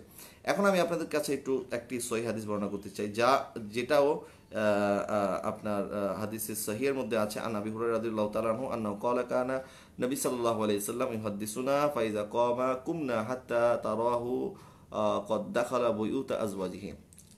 হযরত আবু হুরায়রা রাদিয়াল্লাহু তাআলা বলেন, নবী সাল্লাল্লাহু আলাইহি ওয়াসাল্লাম যখন আমাদের সাথে কথা বলতেন, আমরা নবী সাল্লাল্লাহু আলাইহি ওয়াসাল্লামের কথা শুনতাম। নবীজি যখন দাঁড়িয়ে যেতেন, আমরাও দাঁড়িয়ে যেতাম, ততক্ষণ পর্যন্ত দাঁড়িয়ে থাকতাম যতক্ষণ পর্যন্ত আমরা দেখতাম হুজুর পাক সাল্লাল্লাহু আলাইহি ওয়াসাল্লাম আপন বিবির গৃহে কোনো বিবির ঘরে প্রবেশ করছেন, কোন উম্মাহাতুল মুমিনের ঘরে প্রবেশ করছেন, ততক্ষণ পর্যন্ত আমরা নবী পাক সাল্লাল্লাহু আলাইহি ওয়াসাল্লামের সম্মানে দাঁড়িয়ে থাকতাম। তাহলে এই হাদিস শরীফ আর আগের হাদিস শরীফ যদি আমরা তাকাই, তাহলে সাহাবায়ে কেরাম কি নবীর হাদিস অমান্য করছেন? নবী পাক বলেছেন তোমরা দাঁড়িও না। তাহলে যারা বলে হুজুর পাক সাল্লাল্লাহু আলাইহি ওয়াসাল্লাম দাঁড়াতে নিষেধ করেছেন, তো ওই হাদিস শরীফটা আর এই হাদিস শরীফটা যদি পাশাপাশি রাখেন, তাহলে সনদের দিক থেকে এই হাদিস শরীফটা যেটা আমি বললাম সাহাবায়ে কেরাম দাঁড়াতেন, এই হাদিস শরীফটা বেশি শক্তিশালী, ওইটা দুর্বল। এবং সাহাবায়ে কেরাম কি ওই হাদিসের উপর আমল করে নাই? সাহাবায়ে কেরাম থেকে কি আমরা বেশি বুঝি? না। আর যদি যেটা যায় সেটা সর্বক্ষেত্রে যায়, সর্ব অবস্থায় যায়। যেমন মসজিদে প্রবেশের সময় আমরা দোয়া পড়ি, বুখারী এবং মুসলিম শরীফের মধ্যে মুত্তাফাক আলাইহি হাদিস। নবী সাল্লাল্লাহু আলাইহি ওয়াসাল্লাম বলেছেন, যখন তোমরা মসজিদে প্রবেশ করবে তখন বলবে বিসমিল্লাহি ওয়াসসালাতু আলা রাসূলিল্লাহি আল্লাহুম্মা ইফতাহ লি আবওয়াবা রাহমাতি। তোমরা মসজিদে প্রবেশ করার সময় এই দোয়াটা পাঠ করবে যে বিসমিল্লাহ ওয়াসসালাতু আলা নবী আল্লাহুম্মা ইফতাহ লি আবওয়াবা রাহমাতি। আল্লাহর নামে শুরু করছি এবং নবী পাক সাল্লাল্লাহু আলাইহি ওয়াসাল্লামের প্রতি দুরূদ, এবং আল্লাহ আমাদের জন্য আপনার দরজাটা, রহমতের দরজাটা খুলে দেন। তো যখন কেউ মসজিদে প্রবেশ করে তখন কি সে হামাগুড়ি দিয়ে প্রবেশ করে, বসে বসে প্রবেশ করে? তারা তো দাঁড়িয়ে দাঁড়িয়ে প্রবেশ করে, তখন সালামটা তো দাঁড়িয়ে দাঁড়িয়ে হচ্ছে।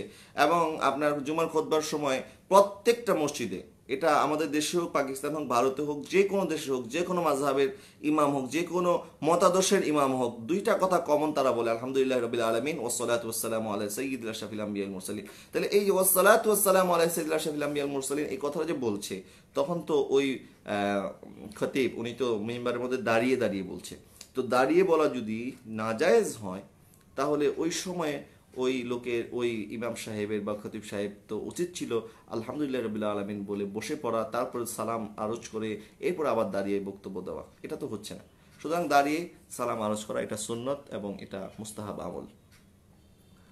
আচ্ছা, পরবর্তী প্রশ্নে চলে যাই। মোহাম্মদ মাসুম বিল্লাহ ভাই বলছেন, হুজুর আমার একটি প্রশ্ন, এক লোক পরিবারের সাথে রেগে গিয়ে জিদ করে কসম করে ফেলে, এখন সে কসম রাখতে পারছে না, এক্ষেত্রে করণীয় কি? কসম তো অনেক ধরনের হতে পারে। যদি এটা কসম, সে আল্লাহর নামে কসম খায় এবং সেই কসম থেকে ফিরে আসতে চায়, তাহলে তাকে অবশ্যই কাফারা আদায় করতে হবে। আচ্ছা, আসসালামু আলাইকুম। আকীদা সঠিক না হলে নাকি ইবাদত কবুল হয় না, এই বিষয়ে যদি বলতেন। অবশ্যই প্রত্যেক ইবাদত, ইমান তো হচ্ছে আগে, ইমান ছাড়া তো আপনার কোনো আকীদা আকীদা যদি শুদ্ধ না হয়, আকীদা শুদ্ধ না হলে কোনো আমলই কবুল হবে না। আকীদা পরিশুদ্ধ হতে হবে। আল্লাহ সুবহানাহু ওয়া তাআলার ব্যাপারে আকীদা, রাসূল পাক সাল্লাল্লাহু আলাইহি ওয়াসাল্লামের ব্যাপারে আকীদা, ফেরেশতাদের ব্যাপারে, কিয়ামতের ব্যাপারে, জান্নাত জাহান্নামের ব্যাপারে, কোরআনের ব্যাপারে আকীদা পরিশুদ্ধ হতে হবে। আকীদা পরিশুদ্ধ ছাড়া কারো কোনো ইবাদত কবুল হবে না। নওয়াজ শরীফ বাকুল বলছেন মাশাআল্লাহ। আফসার বলছে আলহামদুলিল্লাহ। আহ, আফসার ভাই লিখেছে মারহাবা মারহাবা। আফসার ভাই লিখেছে আলহামদুলিল্লাহ, অসাধারণ কথা বললেন। ইয়াসিন শাহিন দেখা যাচ্ছে না। আহ, ইয়াসিন শাহিন কালো হয়ে আছে, প্রবলেম। আচ্ছা, আমার এক ভাই বলছেন কালো হয়ে আছে, দেখা যাচ্ছে না। আপনারা একটু যদি একটু কমেন্টসে জানান আপনারা আসলে ভালোভাবে দেখতে পাচ্ছেন কিনা এবং সাউন্ডটা ক্লিয়ার আছে কিনা, আপনারা যদি আমাকে একটু কমেন্টস করে সহযোগিতা করতেন। সাইমুল মিয়া জিপু ভাই মাশাআল্লাহ। এমডি আলী নূর, খুতবা চলাকালীন সময়ে বসার নিয়মটা জানাবেন। খুতবা চলাকালীন সময়ে আপনাকে এটা কার ব্যাপারে বলেছেন আমি জানি না। যদি ইমাম সাহেবের ব্যাপারে হয়, ইমাম তো দাঁড়িয়ে দাঁড়িয়ে খুতবা দিবে, উনি দুই খুতবার মাঝখানে বসবে এবং দুই খুতবার মাঝখানে যে সময়টা পাওয়া যায় ওই সময়টা দোয়া কবুলের একটি সময়, নবী পাক সাল্লাল্লাহু আলাইহি ওয়াসাল্লামের হাদিস থেকে প্রমাণিত। এই সময়ে ইমাম সাহেবরা বসে বসে দোয়া করে, মুসল্লিদের উচিত এই সময়টা দোয়া করা এবং নিজের জন্য এবং নিজের যে চাকরির আকাঙ্ক্ষা আছে সেই আকাঙ্ক্ষা আল্লাহ সুবহানাহু ওয়া তাআলার দরবারে পেশ করা। আর বাকিরা যারা মুসল্লি যারা থাকবে ওই সময় কোনো নফল সুন্নত পড়া যাবে না, কারণ খুতবা শোনা হচ্ছে ওয়াজিব। ওয়াজিব আপনাকে ওই সময় কোনো জিকির আজকারও করা যাবে না, কোনো নফল ইবাদত আপনি কোরআন তেলাওয়াতও করতে পারবেন না ওই সময়। ওই সময় আপনাকে শুধুমাত্র খুতবা শুনতে হবে।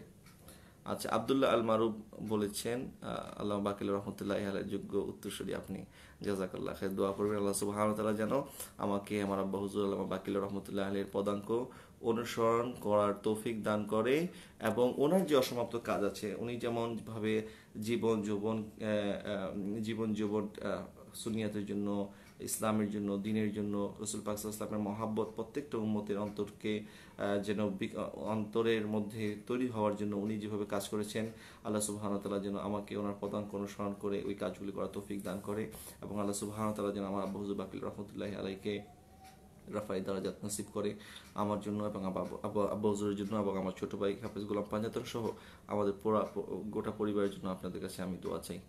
সাজিব এমডি সাজিব ভাই লিখেছেন, আপনার প্রতি আমার সালাম। ওয়ালাইকুম আসসালাম রাহমাতুল্লাহ। বিভিন্ন প্রশ্নের খুব সুন্দর জবাব দিচ্ছেন, শুকরান, জাযাকাল্লাহ খাইর, বারাকাল্লাহু তাআলা ফি হায়াতিক ওয়া ইয়াক, জাযাকাল্লাহ খাইর আইদান। আরেক ভাই লিখেছেন এমডি সাইফু, বিতরের নামাজ কাজা পড়তে হয় কিনা? জি, বিতরের নামাজ কাজা হলে কাজা আদায় করে ফেলবেন। এরপরে আরেক ভাই লিখেছেন আলহাজ মাওলানা মহিউদ্দিন, হজরত আপনাকে তো ভালোই লাগছে, আপনার পরিচয় দিন, আপনার আলোচনা সুন্দর হচ্ছে। আমিন, জাযাকাল্লাহ খাইর। আমি আব্দুল মুস্তফা আল আজহারি, গত সেপ্টেম্বর মাসে আল আজহার থেকে আমি ফারিক হয়েছি। আমার ডিপার্টমেন্ট ছিল শরিয়া ওয়াল কানুন, আমার ফ্যাকাল্টি ছিল শরিয়া ওয়াল কানুন, ডিপার্টমেন্ট ছিল শরিয়া আল ইসলামিয়া।